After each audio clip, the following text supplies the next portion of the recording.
Chapter 1: The Zenith of the Great Crusade.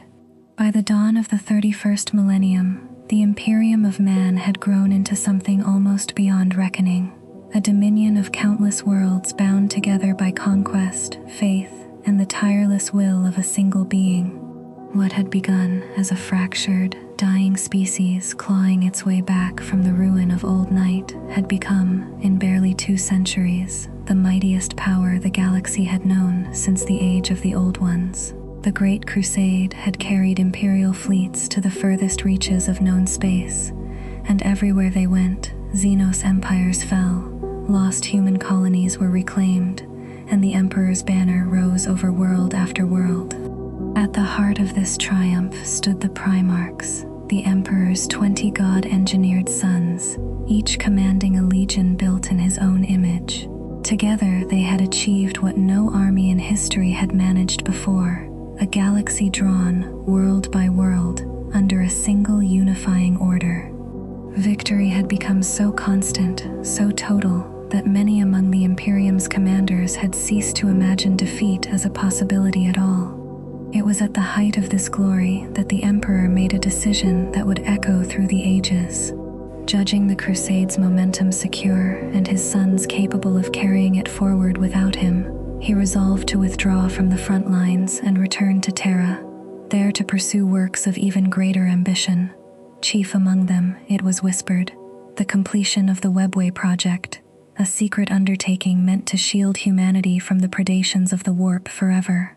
To lead the Crusade in his stead, he raised up Horus Lupercal, Primarch of the Sons of Horus, and proclaimed him Warmaster, supreme commander of all Imperial forces beyond Terra. The choice surprised no one. Horus was, by every account, the finest of the Emperor's sons. Brilliant in strategy, magnetic in presence, beloved by his brothers and soldiers alike. Where other Primarchs commanded through fear or icy discipline, Horus commanded through loyalty freely given. His legion adored him, his fellow Primarchs deferred to him, and even his rivals conceded that no better choice could have been made. For a brief, luminous moment, the Imperium seemed to stand at the very edge of a golden age, its future secured by an unbroken chain of victories and a Warmaster worthy of the Emperor's trust. Yet beneath this triumphant surface, small cracks had already begun to form. Doubts sown in distant campaigns, whispers carried on ill winds, and a growing unease among those who claimed to see further than others into the dangers of the warp. None of it seemed to matter, not yet. The Crusade rolled on, unstoppable and magnificent, and few thought to ask what price such glory might eventually demand. Chapter 2: The Wound of Davin.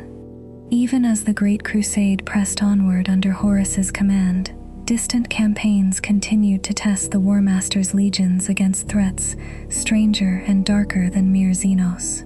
It was during one such campaign, in the shadowed jungles of the world called Davin, that the course of the entire Imperium would be quietly, irrevocably altered. Davin lay near the edge of a region already notorious for its ill reputation. A moon in its orbit was rumored to be a place where the veil between real space and the warp grew thin, where cultists and daemon worshippers were said to gather in secret. The Sons of Horus, alongside allied legions, moved to purge this corruption at its source. What began as a punitive campaign against a local warlord and his cult soon revealed itself to be something far more dangerous, a trap laid by agents of the Chaos Gods themselves, patient architects who had waited long ages for such an opportunity. In the depths of that campaign, Horus was gravely wounded, struck by a blade steeped in ancient and malevolent power, a weapon later remembered as the anathema, forged for purposes no loyal soul would have condoned. The wound should have killed him outright. Instead, it lingered, poisoning him by degrees, his mighty frame racked by a sickness no apothecary or healer in the Imperium's arsenal could fully explain or cure. For a time, the Warmaster hovered between life and death, his condition kept secret from all but his most trusted commanders, for fear that news of his weakness might shatter the confidence of an entire crusade built upon his image of invincibility. It was in this state of desperate uncertainty that Horus was taken to the moon above Davin, to be placed in the care of powers whose true nature none of his loyal officers understood. What passed between the Warmaster and those who tended him in the darkness of that place was never fully recorded, nor fully understood even by those present.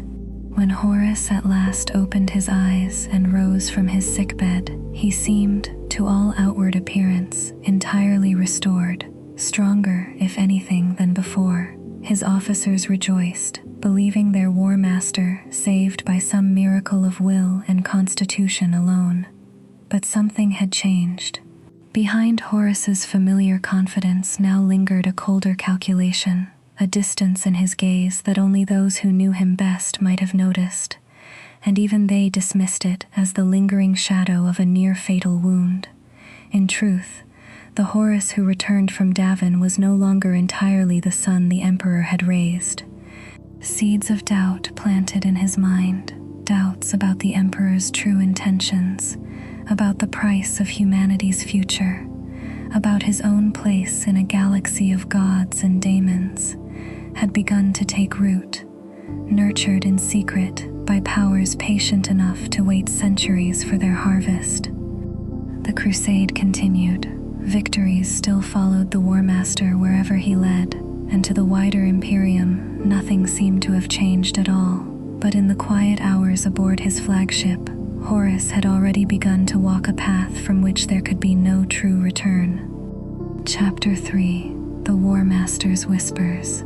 In the months that followed his recovery, Horus moved with a new and terrible purpose, though few around him recognized it as such. To his brothers and his soldiers, he remained the same charismatic commander who had led them to victory after victory, but in private council, aboard darkened decks and behind closed doors, the Warmaster had begun to test the loyalties of those closest to him, seeking allies for a design he had not yet dared to name aloud. He found willing ears among his own kin, Fulgrim of the Emperor's children, already drawn toward excess and the pursuit of perfection beyond mortal limits, proved susceptible to promises of transcendence. Mortarion of the Death Guard, embittered by old grievances and a lifetime spent battling the horrors of the warp with little recognition, listened with a soldier's grim pragmatism. Angron, the enslaved gladiator turned Primarch, carried a fury that needed only the smallest spark to be turned toward any cause at all. And Lorgar, Primarch of the Word-Bearers, a being of deep and restless faith, had long searched for a god worthy of his devotion, and believed, at last, that he had found one. Legion by legion, the conspiracy spread outward from Horus's inner circle, though never as a single grand declaration. Instead, it grew through private conversations, half-truths, and carefully chosen doubts planted in receptive minds. Doubts about the Emperor's secrecy, about the true cost of the Imperium's endless wars, about whether humanity's destiny was being shaped for its own good or for purposes never fully explained to those who bled for it.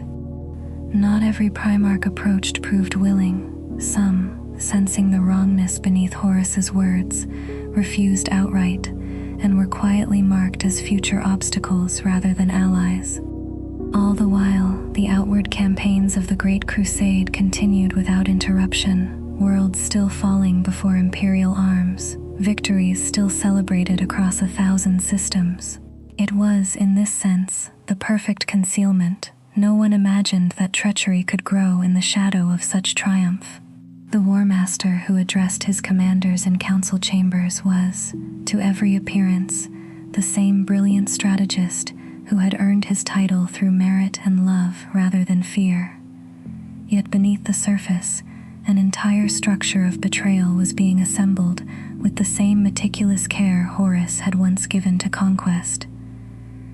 When at last the moment came to act, it would not be a single legion turning against the Imperium, but a coalition bound together by shared doubt, wounded pride, dark promises and, for some among them, genuine belief that Horus alone could save humanity from a truth too terrible to leave unspoken. Chapter 4: The Massacre of Isstvan III. The conspiracy's first act of open violence unfolded at Isstvan III, a system marked for what appeared to be a routine campaign of pacification.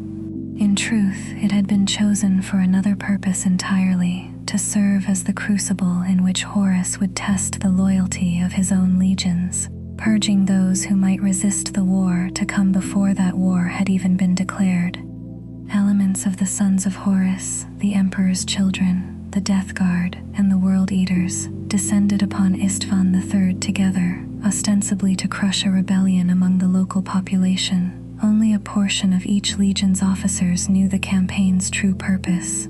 As loyalist and unknowingly doomed elements of these forces made planetfall and began the assault, their treacherous brothers withdrew to orbit, leaving them stranded upon a world already marked for annihilation.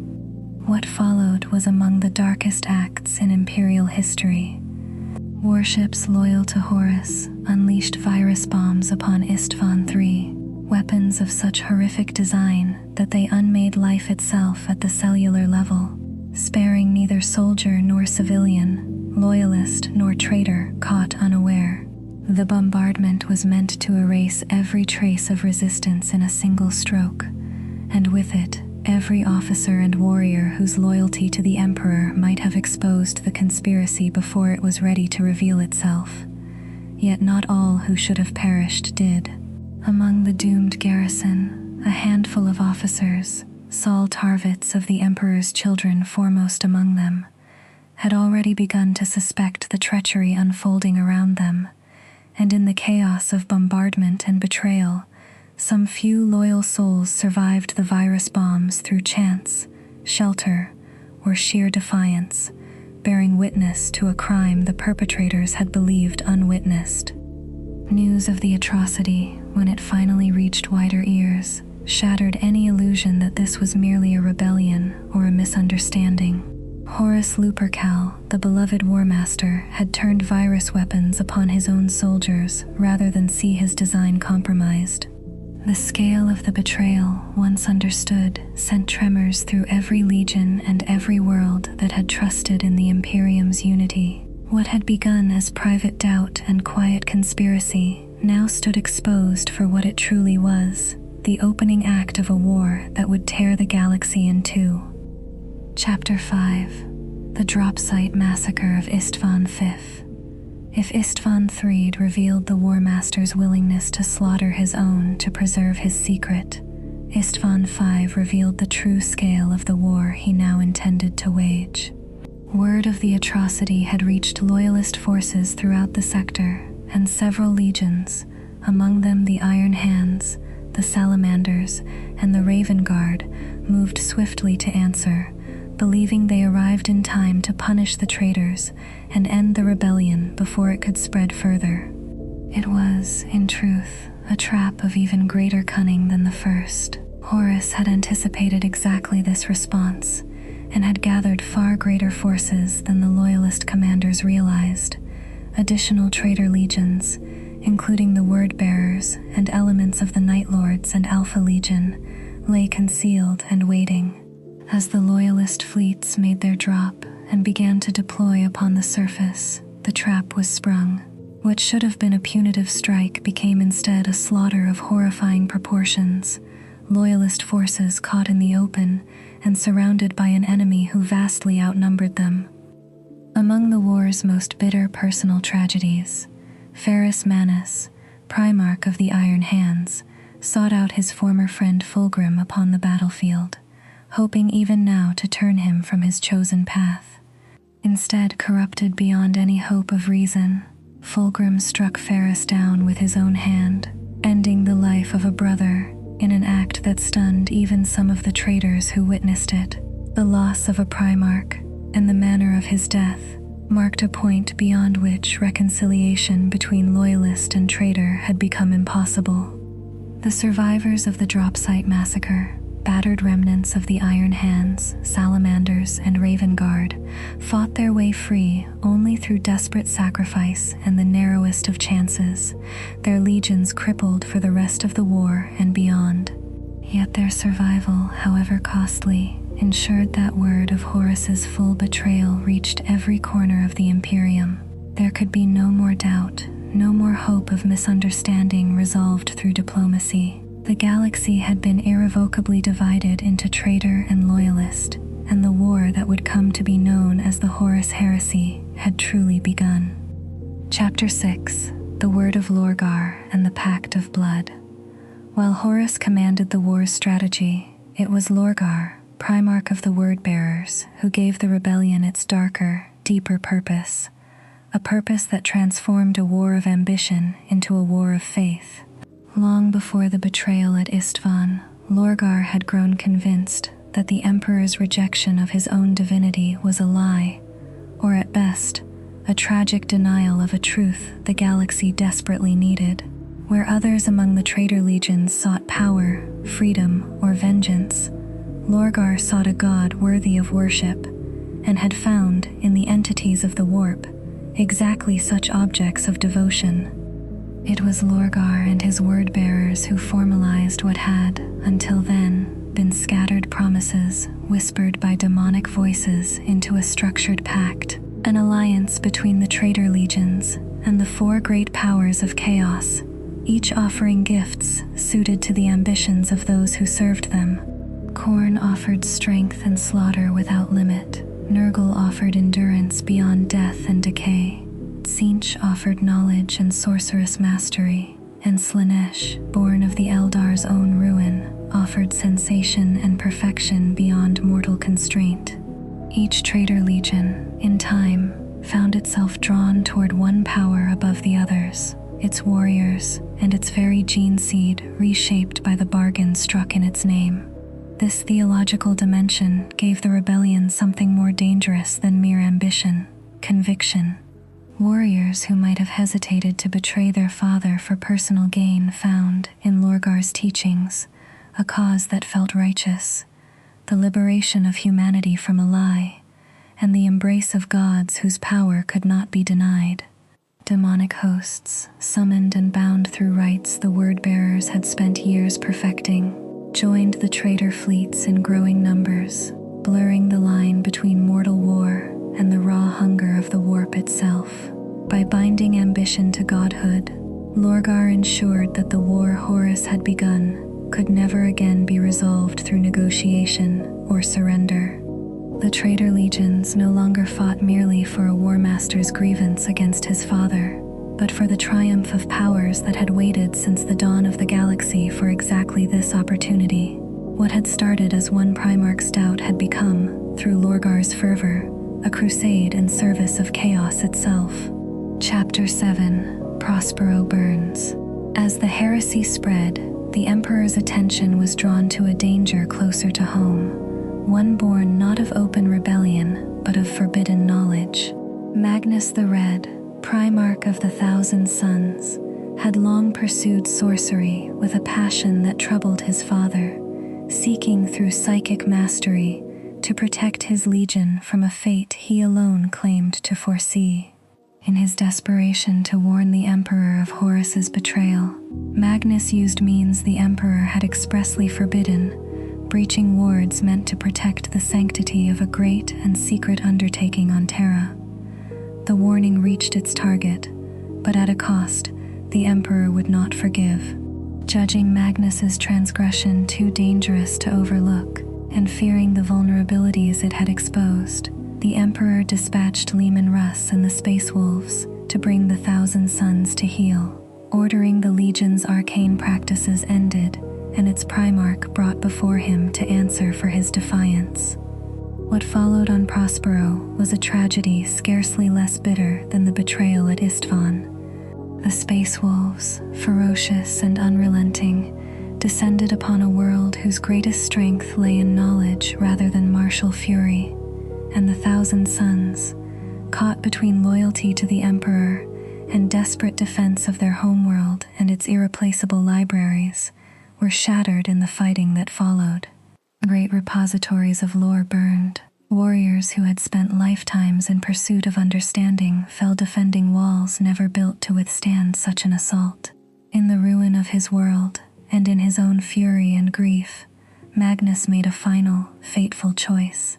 Turning to the very power he had drawn upon to send his warning, he led the remnants of his legion into the warp itself, seeking refuge, and, in the eyes of many who would judge him afterward, damnation, within the realm of Tzeentch, the god of change and secret knowledge whose patronage would define the 1,000 suns for all the ages that followed. Prospero was lost, and with it, a legion that had begun the war undecided was driven, by the very actions meant to preserve imperial unity, irrevocably into the arms of chaos. Chapter 8: The Ruin of Signus Prime. Not every tragedy of the Heresy stemmed from calculated betrayal.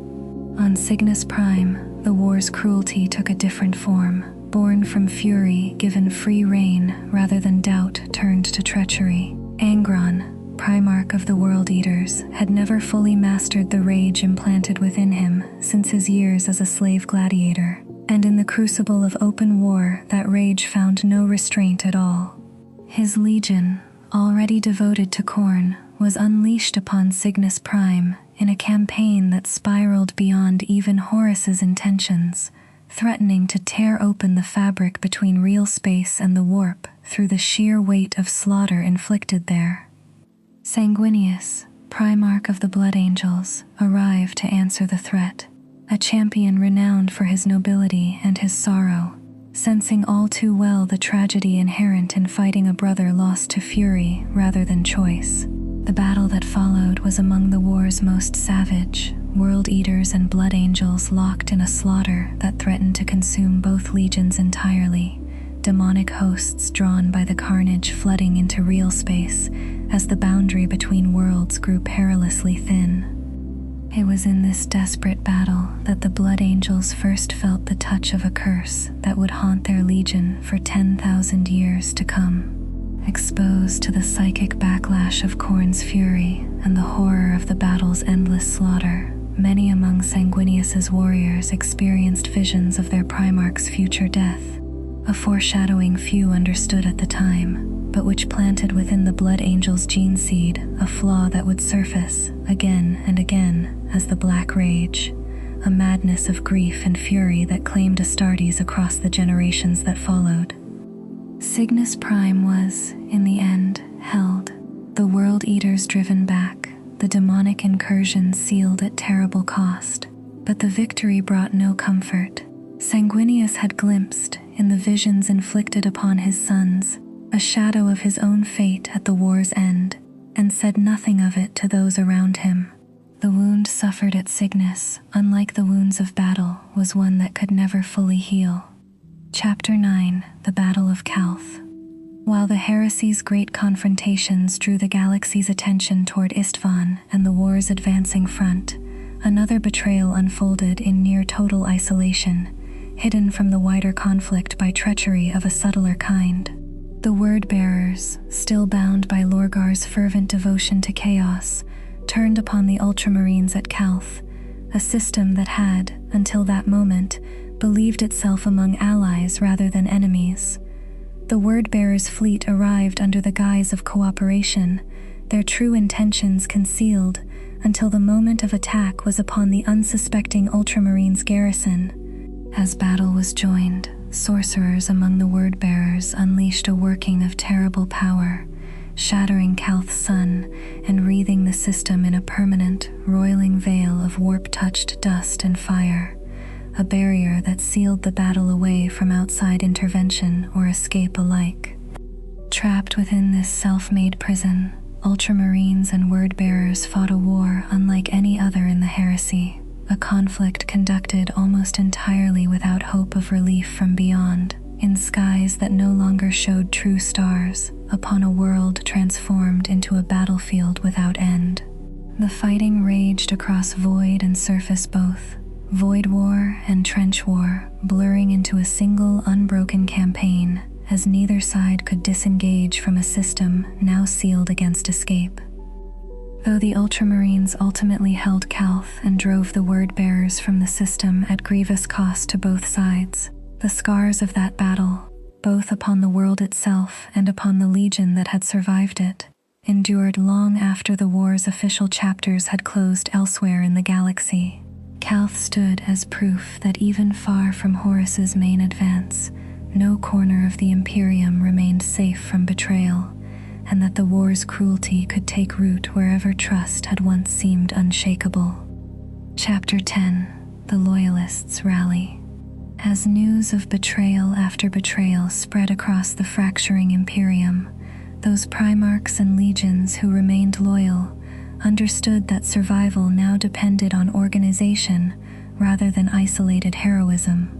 On Terra itself, Rogel Dorn, Primarch of the Imperial Fists, took up the immense labor of fortifying the Emperor's palace, transforming what had been a seat of governance into a fortress capable of withstanding the full weight of a traitor invasion should it come.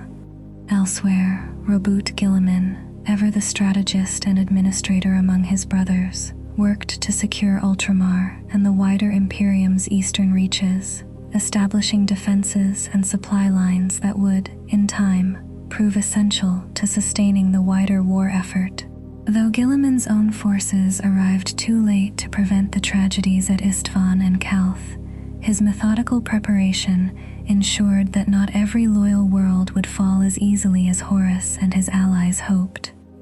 Word of the rebellion reached loyal legions scattered across 1,000 campaigns, each forced to make an immediate, often isolated choice: abandon distant crusades to defend the Imperial heartland, or continue the fight against Signus and other threats even as civil war consumed the galaxy behind them. Communication, already strained by the vast distances of interstellar war, grew worse still as warp storms, some natural, others deliberately conjured by traitor sorcerers, severed fleets from command and from one another. Despite the chaos and the despair spreading in equal measure across 1,000 worlds, the Loyalist cause found unlikely strength in these very hardships. Officers and commanders who had never before been forced to act without direct orders learned, of necessity, to lead. Legions who had fought alongside now traitorous brothers found new resolve in grief and anger alike. Slowly, unevenly, and at terrible cost, the scattered defenders of the Imperium began to draw together into something capable of meeting Horus's advance, though none among them yet knew whether it would be enough. Chapter 11: The March on Terra. With the galaxy's eastern reaches secured behind him and his coalition of traitor legions bound ever more tightly by shared purpose and dark pact, Horus at last turned his full attention toward the one target that had defined his ambition from the war's very beginning: Terra itself, seat of the Emperor's power and the beating heart of the Imperium he intended to claim as his own. The traitor armada that assembled for this final advance was vaster and more terrible than any force the galaxy had witnessed since the war in heaven itself. Alongside the battle-hardened legions who had followed Horus since Isstvan, demonic hosts summoned through Lorgar's rites swelled the ranks, while cults that had labored in secret across 1,000 Imperial worlds for years now rose openly, sabotaging supply lines and rousing rebellion in the war's approach. What had begun as a conspiracy among a handful of Primarchs had become, by this stage, a crusade of its own. Dark reflection of the very great crusade that had first carried the Emperor's word to the stars. Every world that lay in the path of this advance faced a choice as stark as any the Imperium itself had once offered its own conquests: submit or be annihilated. Some capitulated outright, unwilling or unable to resist a force of such overwhelming scale. Others fought to the last, buying time for Terra's defenses with lives that could never be recovered. The traitor fleet's advance was not swift, for the sheer distances and the chaos of a fracturing Imperium slowed even Horus's ambitions, but it was, by every measure, inexorable. Word of the approaching armada reached Terra long before the fleet itself arrived. granting the Loyalists their final, precious window to complete the fortifications Dorne had labored over for years, and to gather what remaining strength the Imperium could muster from its ever-shrinking reserves. There would be no further retreat, no distant front upon which to absorb the coming blow. The war that had begun in the shadows of a jungle world on Davin was, at last, coming home. Chapter 12: The Solar War. Before the traitor legions could set foot upon Terra itself, they first had to break through the Imperium's last great line of defense, the fortified systems of the Sol System, where Loyalist fleets and void stations stood between Horus's armada and humanity's ancestral home. What followed became known as the Solar War, a campaign of void combat so vast and so brutal that entire fleets were annihilated in engagements fought across the orbits of worlds that had once been peaceful outposts of Imperial power. Every world and station within the solar system became a battleground in its own right.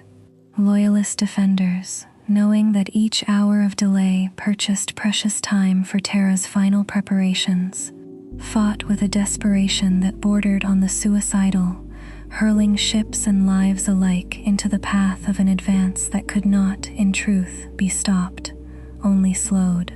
Void stations that had guarded the approaches to Terra for millennia were reduced to drifting wreckage. Entire Loyalist battle groups were annihilated in engagements fought at ranges and scales beyond anything the wider war had yet seen.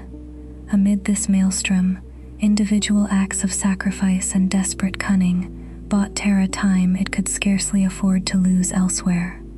Commanders who understood their own inevitable destruction nonetheless held their positions, buying hours and days that would prove critical once the fighting moved to the planet's surface. The cost, however, was staggering. Entire Loyalist formations expended in engagements that could, at best, delay rather than prevent the coming invasion. By the time the traitor fleet finally broke through the last of Sol's defenses, the Imperium's void forces had been bled nearly to exhaustion, their sacrifice measured not in victory, but in the days and weeks it had won for those preparing Terra's final defense. The war's center of gravity had shifted, at last, from the wider galaxy to a single system, and from that system to a single world. What remained now was the fight for Terra itself. Chapter 13: The Siege of Terra begins. When the traitor legions finally made planetfall upon Terra, the war entered its final and most terrible phase. The Imperial Palace, transformed over years of desperate labor into the mightiest fortress humanity had ever constructed, stood as the last unbroken symbol of the Emperor's authority and the ultimate objective of Horus's entire rebellion. Every loyal legion, every regiment of the Imperial army, every remaining resource the Imperium could muster converged upon its defense, for there would be no other front, no fallback position, no second chance. The scale of the fighting defied easy description. Plasma fire and artillery lit the skies above Terra in a false and terrible dawn that never fully faded, while beneath those burning heavens, warriors fought street by street and wall by wall through fortifications built to withstand exactly this kind of siege. Demonic hosts, summoned by traitor sorcerers in numbers greater than any single battlefield had yet witnessed, tore open rents in reality itself, disgorging horrors that fought alongside the traitor legions in a war that blurred, more with each passing day, the line between mortal combat and the raw hostility of the warp. Rogel Dorn's fortifications proved their worth many times over in these opening battles, walls and bastions absorbing assaults that would have shattered lesser defenses in hours rather than days. Yet even the palace's legendary strength could not entirely offset the sheer weight of the traitor advance, and Loyalist forces found themselves fighting not merely to hold ground, but to survive attrition on a scale the Imperium had never before endured. Every day the palace held was purchased with losses that could not be replaced, veterans of 1,000 campaigns falling in defense of walls that had, until now, seemed impossible to breach. Above the burning palace, the Void War continued without pause, traitor and loyalist fleets locked in combat that determined, moment by moment, whether reinforcement or resupply could reach the surface at all. It was clear to commanders on both sides that this siege would not be resolved through attrition alone. Somewhere within the chaos of that endless battle, the war's true resolution was already taking shape, one that would be decided not by armies, but by a confrontation between father and son. Chapter 14: Father against Son. As the siege ground on with neither side able to claim decisive advantage through arms alone, Horus made a choice that revealed, at last, the full weight of his terrible confidence. Rather than continue a battle of attrition he knew the Imperium could not indefinitely sustain, but which had already cost his own forces dearly, the Warmaster lowered the defenses of his flagship and issued a challenge meant for only one recipient, the Emperor himself. The Emperor understood the danger inherent in accepting such a challenge, and understood, too, that prolonged siege warfare would exhaust Loyalist strength long before it broke the traitor advance. Judging a swift and decisive resolution worth the risk to his own person, he boarded Horus's vessel accompanied by only a small honor guard, leaving behind the vast machinery of imperial defense to place the war's outcome in a single, final confrontation. What followed became one of the most legendary battles in the history of the Imperium. Two colossal wills, once father and son, now locked in mortal combat aboard a ship already scarred by war. Psychic power and warp-born fury saturated the air around them as blows capable of shattering fortresses were exchanged between combatants whose true strength had never before been tested against one another in earnest. For long moments, the outcome hung in genuine doubt. Horus's corrupted might matched against the Emperor's own vast and terrible power. In the end, it was the Emperor who prevailed, striking a final blow from which even Horus's chaos-granted strength could not save him.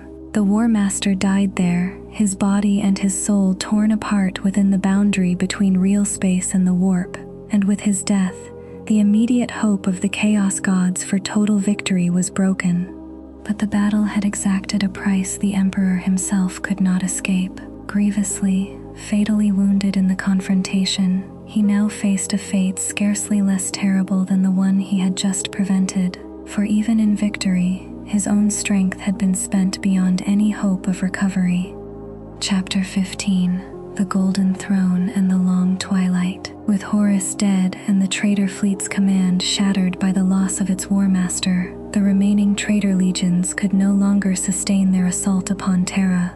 Leaderless and increasingly divided by grief, ambition, and the fickle favor of the Chaos Gods they served, they withdrew from the ruin of the siege, retreating at last toward the one place in the galaxy where they might yet find sanctuary, the Eye of Terror, that great wound in reality first torn open by the Eldar's own catastrophic fall. Victory, when it came, brought little comfort to those who had purchased it. The Emperor's wounds, sustained in his final confrontation with Horus, proved beyond even his own vast power to heal. With what strength remained to him, he ordered himself placed upon the Golden Throne, a device built originally for other purposes entirely, but which alone could now sustain even the faintest ember of his life. From that moment forward, the throne became both his salvation and his prison, intricate mechanisms preserving a flicker of consciousness within a body otherwise lost.